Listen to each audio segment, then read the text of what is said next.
குறிப்பிட்ட சில நாடுகளால் குறிவைக்கப்படுவதாக உச்சநீதிமன்ற நீதிபதி சூரியகாந்த் தெரிவித்துள்ளார்.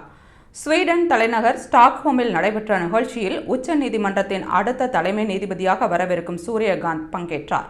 அதில் பேசிய அவர், மனித உரிமைகள் குறித்த கருத்துக்கள் உலகளவிய ஈர்ப்பை பெறுவதற்கு பல ஆண்டுகளுக்கு முன்பே இந்தியா அதனை செய்துள்ளது. இந்தியாவின் அரசமைப்பு மற்றும் பாரம்பரியத்தில் மனித உரிமைகள் வலுவாக வேரூன்றி இருப்பது நிரூபணமாகி உள்ளது என்று கூறினார்.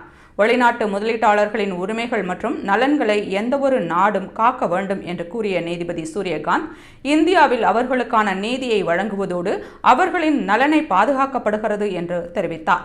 மிக கடுமையான குடியேற்ற கொள்கைகளை சில நாடுகள் கொண்டுள்ளன. அதனை மீறும் வெளிநாட்டு மக்களுக்கு எதிராக கடுமையான நடவடிக்கைகளை அந்த நாடுகள் எடுக்கின்றன. ஆனால் மனித உரிமைகளுக்கு தங்களது நாடு போராடுவதாக கூறுவது முரண்பாடான விஷயம். ஆனால் அந்த நாடுகள் எல்லாம் இந்தியாவை குறிவைக்கின்றன என்று சூரியகாந்த் தெரிவித்துள்ளார். இந்தியாவை உலக நாடுகள் குறிவைப்பதை உச்சநீதிமன்ற நீதிபதி ஓப்பனாக தெரிவித்துள்ளார்.